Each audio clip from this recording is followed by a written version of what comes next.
Quem foram Tiago, Simão e Judas? Não sabemos quase nada sobre esses 3 discípulos de Jesus. Em todos os evangelhos, quase não os vemos envolvidos em algum acontecimento. Apesar de tanto mistério que envolve esses 3 homens, devemos nos lembrar de que todos os discípulos foram chamados e deixaram tudo para seguir Jesus. Quando Pedro afirmou, "Nós deixamos tudo o que tínhamos para te seguir", ele falava por todo o grupo. Todos haviam renunciado muitas coisas. Com exceção de Judas Iscariotes, os discípulos tornaram-se apóstolos e testemunhas ousadas e valentes de Jesus após sua ascensão aos céus, e isso inclui estes que pouco conhecemos. Tiago, o menor, foi um dos 12. Nas listas com os nomes dos apóstolos, seu nome está entre os últimos citados, o que pode significar que ele não era tão próximo de Jesus como Pedro, Tiago e João, os primeiros da lista, por exemplo. Precisamos diferenciá-lo de outros 2 Tiagos citados nas Escrituras. O primeiro e mais óbvio é Tiago, filho de Zebedeu e irmão do apóstolo João. O Tiago, filho de Zebedeu, foi parte do grupo de discípulos íntimos de Jesus e foi o primeiro dos apóstolos a morrer martirizado, como lemos em Atos 12. Mas mesmo após a morte de Tiago, filho de Zebedeu, um outro Tiago permanece sendo mencionado, como em Gálatas 1:19. Este Tiago que permanece sendo mencionado era filho de Maria e José e, portanto, meio-irmão de Jesus. Ele se tornou líder da Igreja de Jerusalém e foi o porta-voz do concílio realizado na mesma cidade. Também se acredita que ele seja o autor da carta de Tiago, presente no Novo Testamento. Quanto a Tiago, o menor, não sabemos quase nada. A Bíblia nos diz que o nome de seu pai era Alfeu, e pelo Evangelho de Marcos, sabemos que sua mãe se chamava Maria. Mas, basicamente, o que sabemos de Tiago, o menor, não vai muito além de seu nome. Ele nunca aparece fazendo grandes questionamentos, nem comentários relevantes. Com o que a Bíblia nos fala a seu respeito, podemos tentar descrevê-lo apenas como alguém quieto, tímido e que trabalhava nos bastidores. Alguém que não teve atos de grande visibilidade durante os dias de Jesus na Terra. Seu apelido demonstra isso muito bem. Ele é chamado em Marcos 15:40 de Tiago o Menor. A palavra grega usada aqui é mikros, que significa literalmente pequeno, tendo por principal significado de pequena estatura. Pode ser, então, uma referência à característica física de Tiago. Mas, além disso, a palavra também pode ser usada para se referir a alguém mais jovem. Pode ser que esse Tiago, filho de Alfeu, fosse mais novo que Tiago, filho de Zebedeu, aquele que fazia parte do grupo íntimo de Jesus. Se esse for o caso, o apelido menor era uma forma de diferenciá-lo do outro Tiago.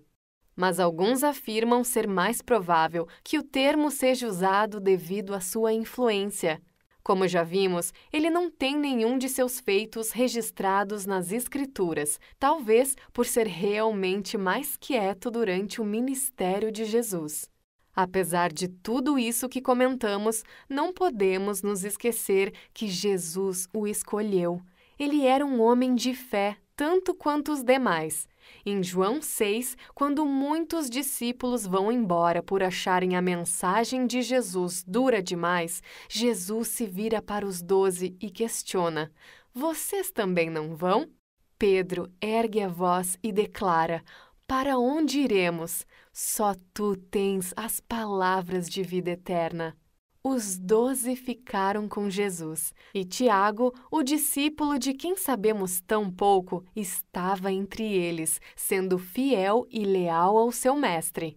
O livro de Atos nos afirma que os discípulos faziam prodígios e maravilhas, e não há motivos para tirarmos Tiago desse grupo. Ele estava entre os discípulos, pregando, curando e exortando pessoas. A tradição fala pouco sobre ele também. Há indícios de que tenha levado o evangelho à Síria e à Pérsia. Os relatos quanto à sua morte se diferem. Alguns dizem que foi apedrejado até a morte, outros que foi espancado, e outros ainda que tenha sido crucificado como seu Senhor. Simão, o Zelote, foi também um dos 12. O que sabemos sobre ele é bem parecido com o que sabemos sobre Tiago, nada que vá muito além de seu nome. Mas você sabe a que se refere esse termo Zelote, que acompanha seu nome sempre que ele é mencionado? Os Zelotes eram um partido político, um grupo formado por patriotas judeus, homens dedicados e determinados a acabar com a dominação romana sobre seu povo. Eles eram extremistas, interpretavam a lei literalmente, eram violentos e dispostos a morrer pelo que acreditavam. Os zelotes criam no Messias, mas não reconheceram Jesus como enviado de Deus. Eles queriam a queda de Roma, por isso esperavam um Messias que expulsasse os romanos e restaurasse Israel em sua glória. Talvez Simão tenha feito parte desse partido político antes de se tornar discípulo de Jesus. E pode ser que permaneceu sendo conhecido dessa forma por causa de seu temperamento e zelo. A seleção de Jesus para seus discípulos é muito interessante. De um lado, temos Mateus, um ex-publicano. E como bem sabemos, os publicanos eram odiados pelos judeus por se associarem aos romanos. Agora temos Simão, que está no extremo oposto, alguém que pode ter feito parte de um partido político extremista contra Roma. Se o povo judeu odiava os publicanos, os zelotes certamente os odiavam ainda mais.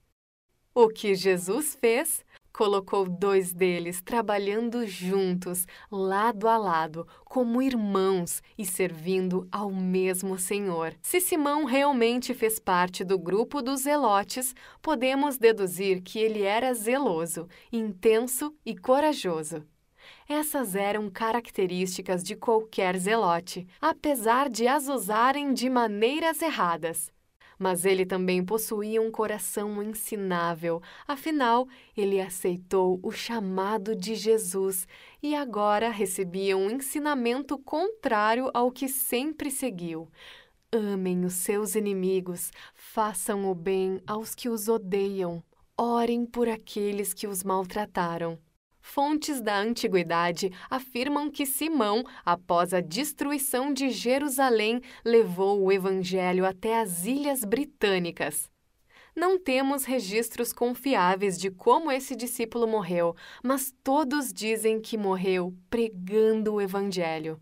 Aquele que antes estava disposto a matar e morrer dentro da Galileia, agora encontrou uma causa muito melhor para entregar sua vida, a pregação do Evangelho às nações. Por fim, temos Judas, filho de Tiago. Ele também foi um dos 12, mas pouquíssimo conhecido. Em Mateus, Judas é chamado de Tadeu e, dependendo da tradução, Lebeu. O nome Tadeu significa criança de peito e tem um tom um pouco pejorativo, de queridinho da mamãe. Talvez Judas fosse o filho mais novo de sua casa e por isso fosse chamado assim. Os 2 nomes, Tadeu e Lebeu, sugerem uma pessoa gentil. O que podemos tentar concluir a respeito desse discípulo tão desconhecido é que era manso, humilde e gentil. O único momento em que ouvimos algo de Judas é no Evangelho de João, onde Jesus está dizendo aos seus discípulos que em pouco tempo o mundo não o veria mais, mas seus discípulos o veriam. Judas então questiona: Senhor, mas por que te revelarás a nós e não ao mundo? Alguns comentaristas interpretam essa pergunta de Judas como se ele estivesse dizendo: como o Senhor, sendo quem és, ainda não dominou o mundo todo? Esse discípulo tão quieto desejava que o mundo conhecesse Jesus como ele conheceu. O nome Judas tem um belo significado. Ele significa Jeová conduz, mas, infelizmente, a traição de Judas Iscariotes manchou esse nome. Algumas tradições sugerem que Judas levou o evangelho até o norte para Edessa, onde hoje encontramos a Turquia. A tradição também diz que ele foi espancado até a morte por uma clava.